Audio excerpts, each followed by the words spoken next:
deine Arbeit für richtig hältst. Ob du glaubst, dass ich fleißig gewesen bin, dass ich gearbeitet habe, gib du jetzt deine Stimme ab. Wenn ja, dann tritt für mich ein, so wie ich für dich eingetreten bin. পৃথিবীর ইতিহাসে সবচেয়ে বড় যে যুদ্ধটা হয়েছিল সেই যুদ্ধটার নাম দ্বিতীয় বিশ্বযুদ্ধ। দ্বিতীয় বিশ্বযুদ্ধের নাম শুনে আপনারা বুঝতে পারছেন দ্বিতীয় বিশ্বযুদ্ধের আগেও সম্ভবত একটা বিশ্বযুদ্ধ হয়েছিল যেটার নাম ছিল প্রথম বিশ্বযুদ্ধ, বাট প্রথমটা দ্বিতীয়টার কাছে কিছুই ছিল না। সেকেন্ড ওয়ার্ল্ড ওয়ারকে বলা হয় পৃথিবীর ইতিহাসে সবচেয়ে ভয়ঙ্করতম যুদ্ধ, যেখানে অনেক মানুষ মারা গিয়েছে, পারমাণবিক বোমা ফেলা হয়েছে। পৃথিবীর প্রায় প্রত্যেকটা দেশ হয় ডিরেক্টলি এই যুদ্ধে অংশগ্রহণ করেছে বা ইনডিরেক্টলি এই যুদ্ধে ইন্ধন দিয়েছে, এবং সব মিলায় দ্বিতীয় বিশ্বযুদ্ধের মতো একটা ইভেন্ট আর কখনো পৃথিবীর ইতিহাসে আসবে বলে মনে হয় না। আজকের এই ভিডিওতে আমরা দ্বিতীয় বিশ্বযুদ্ধের ইতিহাস বোঝার চেষ্টা করব। আমরা বোঝার চেষ্টা করব এই যুদ্ধ কিভাবে শুরু হইলো, কেন হইলো, কারা এই যুদ্ধ করেছিল এবং ফাইনালি যুদ্ধের রেজাল্ট কি হয়েছিল। চল শুরু করা যাক। 1919 সালে যখন প্রথম বিশ্বযুদ্ধ শেষ হয় তখন জার্মানিকে একটা ট্রিটিতে সাইন করতে হয়, দ্য ট্রিটি অফ ভার্সাইলিস। এই ট্রিটি জার্মানদের জন্য খুব একটা পজিটিভ ট্রিটি ছিল না। এই ডিলটায় জার্মানদের উপরে অনেকগুলা নিষেধাজ্ঞা আরোপিত করা হয়েছিল, যেমন বলা হয়েছিল জার্মানদের 1 লাখের বেশি আর্মি থাকতে পারবে না, জার্মানদের কোনো নেভি থাকতে পারবে না, জার্মানদের কোনো সাবমেরিন থাকতে পারবে না, এরকম অন্যান্য অনেকগুলা রেস্ট্রিকশন দেওয়া হয়েছিল জার্মানি দেশটার উপরে। শুধু তাই না, বলা হয়েছিল ফার্স্ট ওয়ার্ল্ড ওয়ারে, প্রথম বিশ্বযুদ্ধে পৃথিবীর যেই কয়টা দেশ জার্মানির দ্বারা ক্ষতি সাধিত হয়েছে এই প্রত্যেকটা দেশকে জার্মানির এখন ক্ষতিপূরণ দিতে হবে, এবং জার্মানি কিন্তু এই ট্রিটিতে সাইনও করছিল। আপনার ওই সময়ের অবস্থাটা বুঝতে হবে। ফার্স্ট ওয়ার্ল্ড ওয়ার শেষ হয়েছে, পুরো পৃথিবীর ইকোনমি বেশ বাজে অবস্থা, জার্মানিরও অনেক বাজে অবস্থা, জার্মানির নিজের দেশের মানুষই ঠিকঠাক মতো খাইতে পারতেছে না, চলতে পারতেছে না। এইরকম এক সময় ওই দেশের মানুষ যখন জানতে পারলো যে হ্যাঁ, এখন আমাদের পৃথিবীর বাকি দেশদেরকে টাকা দিতে হবে, ফার্স্ট ওয়ার্ল্ড ওয়ারে যা হয়েছিল ওই জন্য আমরা আমাদের নিজেদের আর্মির উপরে খরচ করতে পারবো না, আমরা নিজেদের সাবমেরিন, জার্মানিদের উপরে, যারা জার্মান মানুষ তাদের উপরে এই ব্যাপারটা খুব স্ট্রংলি আঘাত করে যে আমরা মনে হয় পুরো দুনিয়ার দ্বারা একটু অপ্রেসড।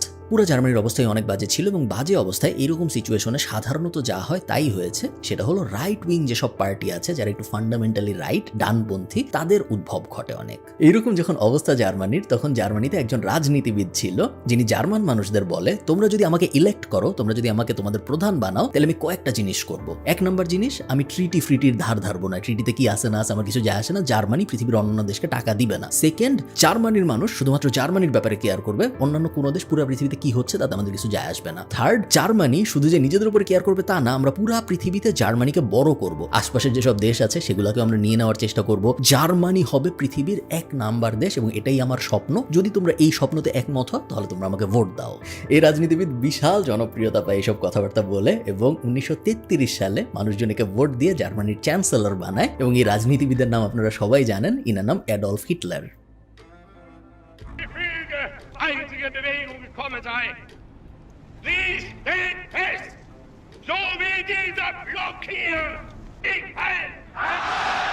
তো সরকার প্রধান হয়ে যায় হিটলার, এবং উনার যে বাহিনী, বা তখন অ্যাকচুয়ালি একটা রাজনৈতিক দল, নাৎজি বাহিনী, যেটা আমরা এখন বাহিনী বলি, বাট তখন আসলে রাজনৈতিক দল ছিল, এই নাৎজি পার্টিটা হয়ে যায় জার্মানির প্রধান রাজনৈতিক পার্টি। এখন মজার ব্যাপার দেখেন, হিটলার যখন জার্মানির চ্যান্সেলর হয় তখন কিন্তু এমন না যে শুধুমাত্র জার্মানি একটা দেশ, ওইখানে একটা ফার রাইট উদ্ভব হচ্ছে, বাকি পুরা দুনিয়া নর্মাল আছে, এরকম কিন্তু না সিচুয়েশনটা। আপনারা অনেকে মুসোলিনির নাম শুনছেন হয়তো। মুসোলিনি লোকটা ওই একই সময় মোটামুটি একই টাইপ উইন্ডোতে ইটালির প্রধানমন্ত্রী হয়, এবং ইটালির রাজধানী আপনারা জানেন রোম। রোম ছিল একসময় পুরা পৃথিবীর শাসক। ইনফ্যাক্ট রোম এত পাওয়ারফুল ছিল একসময়, আপনারা হয়তো জুলিয়াস সিজার ইত্যাদি ইত্যাদি গল্প পড়েছেন, রোম এত পাওয়ারফুল ছিল, রোম কিন্তু ইংল্যান্ডকেও শাসন করছে। আপনারা যারা আমার ইংল্যান্ডের ভিডিওটা দেখেছেন তারা দেখেছেন যে আমি ইংল্যান্ডের বিভিন্ন জায়গা দেখিয়েছি যেসব জায়গা রোমানরা বানিয়েছিল, কারণ ওই সব জায়গায় রোমানরা ওই যে ফাইট টাইট করাইতো গ্ল্যাডিয়েটরদের দিয়ে। যাই হোক, মুসোলিনি যখন ইটালির প্রধানমন্ত্রী হয় তখন মুসোলিনি বলে শুধু জার্মানি, হিটলার ওরা পুরো পৃথিবী দখল করবে তা না, রোমানরাও একসময় পুরো পৃথিবী শাসন করতো, আমরা আবার ইটালিকে পুরো পৃথিবীর মেইন দেশ বানাবো, আমরা আবার পুরো পৃথিবী শাসন করতে চাই, আমরা রোমান এম্পায়ার ফেরত নিয়ে আসতে চাই। এটা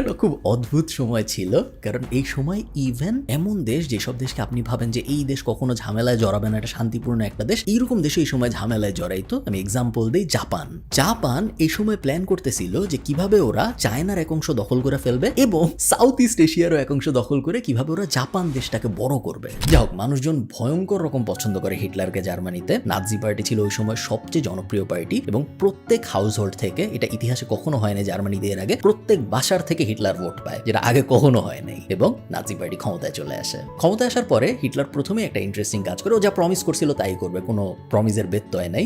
1936 সালে ও ডিমিলিটারাইজড একটা জোন ছিল, যেটা ফার্স্ট ওয়ার্ল্ড ওয়ারের পরে বলা হয়েছিল যে এইখানে এখন আর কোনো আর্মি যাইতে পারবে না, যেটা আমরা এখন সাউথ কোরিয়া এবং নর্থ কোরিয়ার মাঝখানে দেখি ডিমিলিটারাইজড জোন আছে। তো ওই demilitarised zone Hitler German army পাঠায় দখল করে ফেলে। তো সবাই ভাবে, তেমন কোনো রিটেলিয়েশন আসে না, তেমন কোনো প্রতিবাদ আসে না কোথাও থেকে। সবাই ভাবে যে হ্যাঁ, নতুন একটা ফার রাইট উইং এরকম একজন প্রধানমন্ত্রী আসছে, জার্মানি একটা বড় দেশ, ঠিক আছে, উনি মনে হয় থেমে যাবে। হিটলার থামে না, তার 2 বছর পরে ও আর্মি পাঠায় অস্ট্রিয়া দখল করে ফেলে। পুরা ইউরোপ একদম নড়ে চড়ে বসে যে কি হইলো, জার্মানির মতো একটা পাওয়ারফুল দেশের সাথে তো পুরো ইউরোপ মারামারি করতে পারবে না, এবং এভাবে যদি একটা জার্মান দেশ পুরো ইউরোপ আস্তে আস্তে এভাবে অ্যাটাক করা শুরু করে, পুরো ইউরোপে ইনস্টেবিলিটি চলে আসবে। তখন তো আর ইউরোপিয়ান ইউনিয়ন ছিল না, সব দেশে একটু শঙ্কায় পড়ে যায় যে এখন কি হবে। তো সব দেশ মিলে হিটলারকে ডাকে মিউনিখে, জার্মানির, ওখানে একটা মিটিং হয়, এবং মিটিংয়ে হিটলারকে বলে যে আমরা চাই না, আমরা ইউরোপ ছোট্ট একটা কন্টিনেন্ট, আমরা চাই সবাই মিলে একদম শান্তিতে থাকবো। তুমি যেভাবে একের পর এক দেশ অ্যাটাক করতেছো, এটা খুব একটা ভালো হচ্ছে না, আমরা প্রতিবাদ করতেছি, তুমি থামো, কি হইলে তুমি থামবা বলো। হিটলার এমন খারাপ, ও বলে যে ঠিক আছে, আমি আর কোনো যুদ্ধ করবো না, তোমাদের জাস্ট একটা কাজ করতে হবে, ওই যে ওইখানে একটা দেশ আছে চেকোস্লোভাকিয়া, এই দেশটা যদি তুমি জার্মানিকে দিয়ে দাও, তাহলে আমি আর আপাতত যুদ্ধ করবো না। মজার ব্যাপার হইলো, অ্যাকচুয়ালি এই ট্রিটিটা হয়, এটাকে মিউনিক ট্রিটি বলে, এবং হিটলারকে চেকোস্লোভাকিয়া দিয়ে দেওয়া হয় উইথ আ হোপ, এই হোপে যে ও আর জার্মানিকে এক্সপ্যান্ড করার চেষ্টা করবে না, কারণ ততদিনে অলরেডি অস্ট্রিয়া জার্মানির ভিতরে চলে আসে, ততদিনে এখন চেকোস্লোভাকিয়া জার্মানির ভিতরে চলে আসে, এবং এগুলো তো বড় বড় দেশ, আশপাশে অনেক গেঞ্জামলা দেশ ছিল যে ফার্স্ট ওয়ার্ল্ড ওয়ারের পরে ঠিক মতো ছাড়ে না ইউকে, এই টাইপ সব কিছু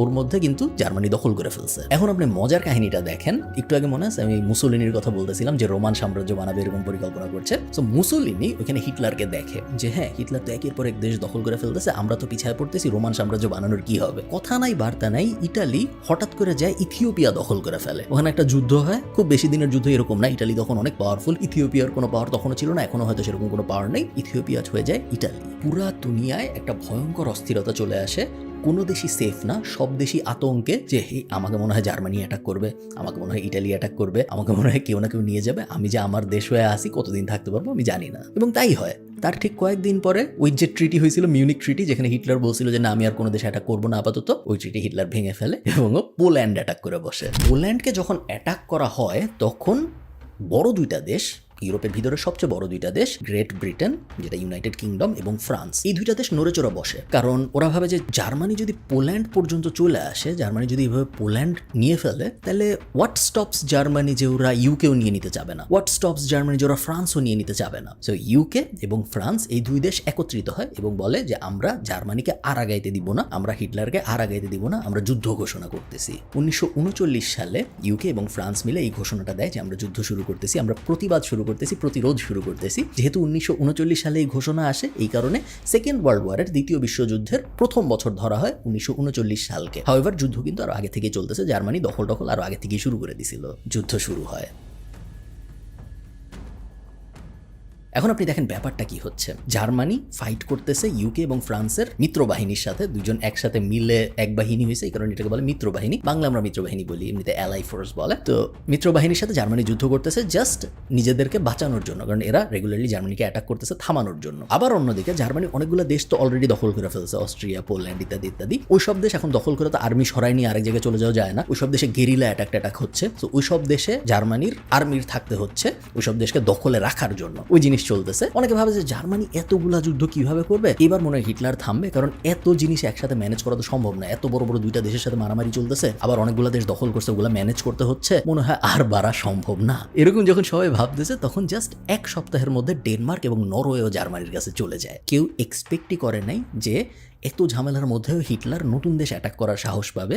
হিটলার ঠিক এই কাজটাই করে, নতুন 2টা দেশ জার্মানির ভিতরে ঢুকে পড়ে। তার কিছুদিন পরে আপনারা বুঝতে পারতেছেন কাহিনী কোন দিকে যাচ্ছে, বেলজিয়াম এবং নেদারল্যান্ডও জার্মানির কাছে চলে যায়, সেম পদ্ধতি, জার্মান আগ্রাসন বাড়তে থাকে। সিস্টেমটা এমন ছিল যে একটা দেশ দখল করতেছি, ওই দেশে কিছু জার্মান আর্মি বসাচ্ছি, তারপরে বর্ডার পার হয়ে তার পরের দেশে চলে যাচ্ছে। এবং ইউরোপ আপনারা যারা ম্যাপে দেখবেন, আপনারা দেখবেন যে একের পর এক দেশ, পাশাপাশি দেশ, সেনজেন ভিসা, এক ভিসায় 28টা দেশ, ওই ব্যাপারটা একের পর এক দেশ, এবং জার্মান আর্মি একের পর এক দেশ দখল করতে করতে আগায় যাচ্ছে। যাচ্ছে। এবং ভয়ঙ্কর ব্যাপার কি দেখেন, 1940 সালে ফ্রান্স যে ইংল্যান্ডের সাথে বলছিল যে ইংল্যান্ড এবং ফ্রান্স আমরা মিত্রপক্ষ, আমরা দুজন মিলে জার্মানিকে আটকাবো, এই ফ্রান্স জার্মানি দখল করে ফেলে। হিটলারের হাতে অলমোস্ট পুরা ইউরোপ চলে আসে। হিটলারকে বলা হয় পৃথিবীর সবচেয়ে পাওয়ারফুল মানুষ, কারণ পুরো একটা মহাদেশ, পুরো এতগুলা দেশ একটা মানুষের কাছে। অন্য কেউ হলে হয়তো থামতো, বাট হিটলার তো হিটলার, ও বলে যে থামবো কেন, এত দূর পর্যন্ত আসছি, এতগুলা দেশ দখল করছি, আমরা আরেকটু আগাই, আমরা রাশিয়াও দখল করে ফেলার চেষ্টা করি।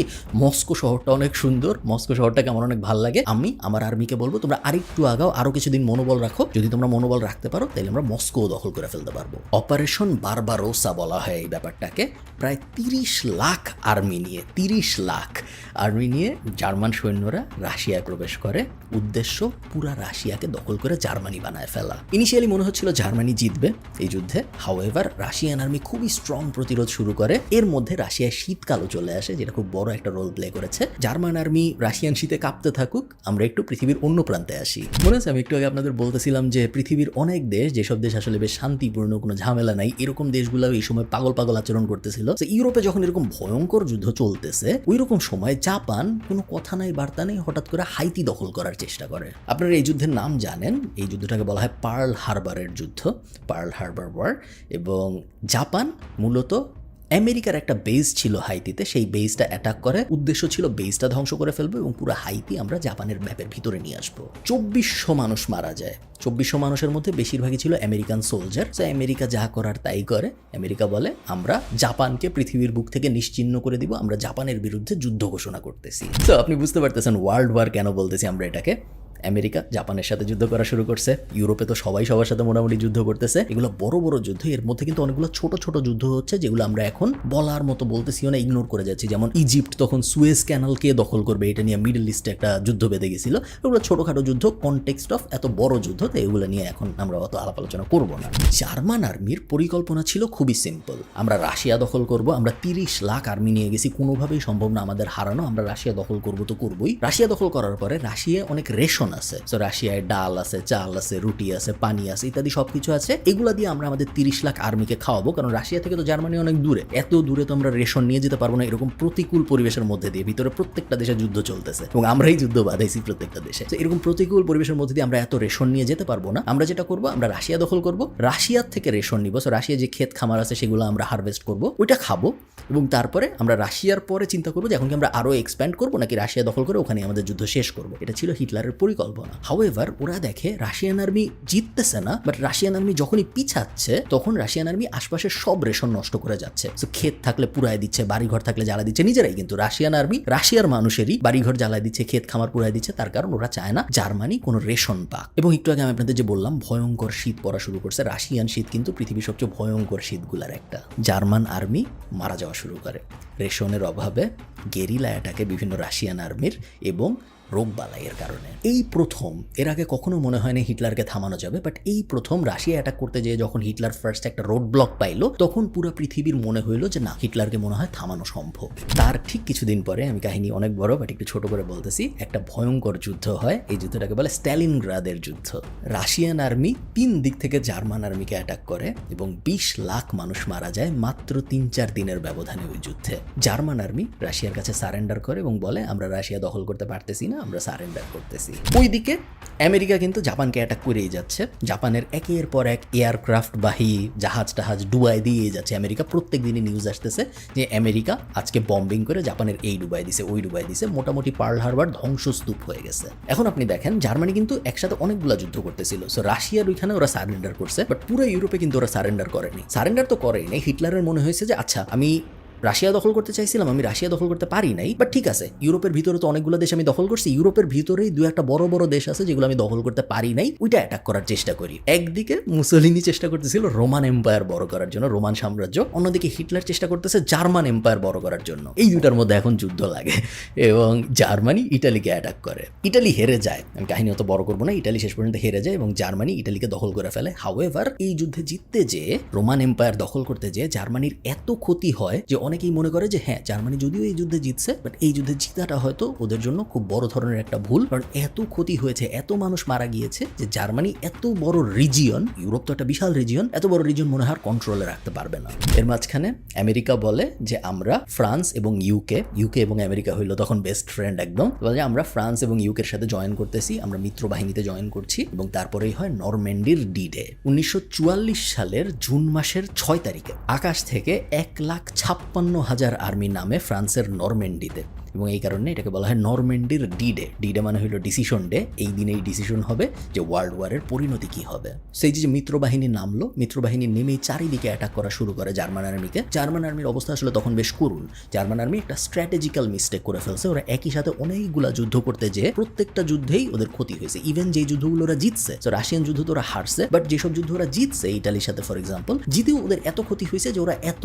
বড় অঞ্চল আসলে কন্ট্রোলে রাখতে পারতেছিল না। এর মধ্যে যখন 1.5 লাখ আর্মি আকাশ থেকে নেমে আসছে, 1.5 লাখ আর্মি নরম্যান্ডিতে যখন নেমে আস্তে আস্তে পুরো ইউরোপে ছড়ায় যাওয়া শুরু করছে, তখন জার্মান আর্মি পিছনে হটা শুরু করে এবং 1 সপ্তাহের মধ্যে প্যারিস স্বাধীন হয়ে যায়। এখন আপনি মজার ব্যাপার দেখেন, রাশিয়া কিন্তু ওইখানে জার্মানিকে সারেন্ডার করাইলো। সারেন্ডার করানোর পরে কিন্তু রাশিয়া থেমে থাকে নাই। রাশিয়া বলছে যে আমি প্রতিশোধ নিব, আমি এত কিছু জানি না, আমি প্রতিশোধ নিব। জার্মানির এত সাহস, ওইখানে এসে মস্কো দখল করতে চায়, আমি এখন জার্মানি দখল করবো। তো রাশিয়ান আর্মি জার্মানির দিকে আগাইতে থাকে এবং আগাইতে আগাইতে রাশিয়ান আর্মি ওইদিকে বার্লিন দখল করে ফেলে। হিটলার যখন জানতে পারে যে আমি তো পুরা পৃথিবীকে জার্মানি বানাইতে পারলামই না, উল্টা আমার যে রাজধানী বার্লিন, জার্মানির রাজধানী, সেই বার্লিনই এখন রাশিয়া দখল করে ফেলছে, হিটলার ওই ব্যাপারটা নিতে পারে না। 1945 সালের এপ্রিলের 30 তারিখ হিটলার সুইসাইড করে। তার জাস্ট 7 দিন পরে পুরা জার্মানি একই সাথে সব কয়টা যুদ্ধে একসাথে সারেন্ডার বা আত্মসমর্পণ করে। এই আত্মসমর্পণ দিয়ে ইউরোপের যুদ্ধ থামে।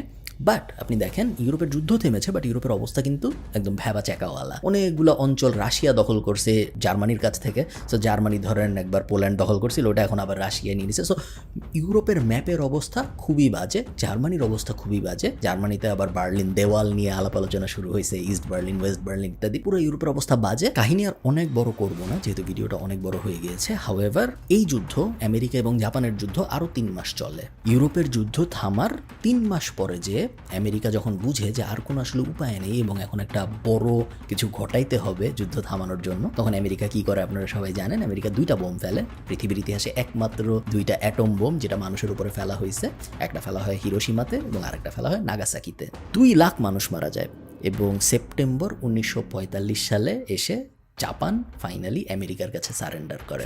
ফাইনালি একটা সিচুয়েশন আসে যখন পৃথিবীর কোনো দেশের সাথে আর যুদ্ধ করতেছে না, সব যুদ্ধ থেমেছে এবং এটা 1945 সাল। যুদ্ধ সব শুরু হয়েছিল 1939 সালে। এই যে 6 বছরের উইন্ডো, 1939 থেকে 1945, এই 6 বছরের উইন্ডোকে এই জন্য ধরা হয় দ্বিতীয় বিশ্বযুদ্ধের উইন্ডো। ওয়ার্ল্ড ওয়ার দুনিয়ার সব কিছু বদলায় দেয়, একদম সব কিছু। আপনি কোথা থেকে দুধ কিনবেন থেকে শুরু করে, আপনার ইকোনমি কেমন হবে থেকে শুরু করে, পৃথিবীর ম্যাপ থেকে শুরু করে, পৃথিবীর জিওগ্রাফি থেকে শুরু করে, কোন দেশের পাওয়ার কিরকম হবে থেকে শুরু করে, এমন কিছু নাই যেটা ওয়ার্ল্ড ওয়ারটা বদলায় দেয় নাই। বাট এগুলো নিয়ে যদি আমরা আলাপ করতে চাই, এগুলো হয়ে যাবে আরো অনেক বড় আলাপ, যে আলাপগুলো আজকের ভিডিওর জন্য অপ্রাসঙ্গিক।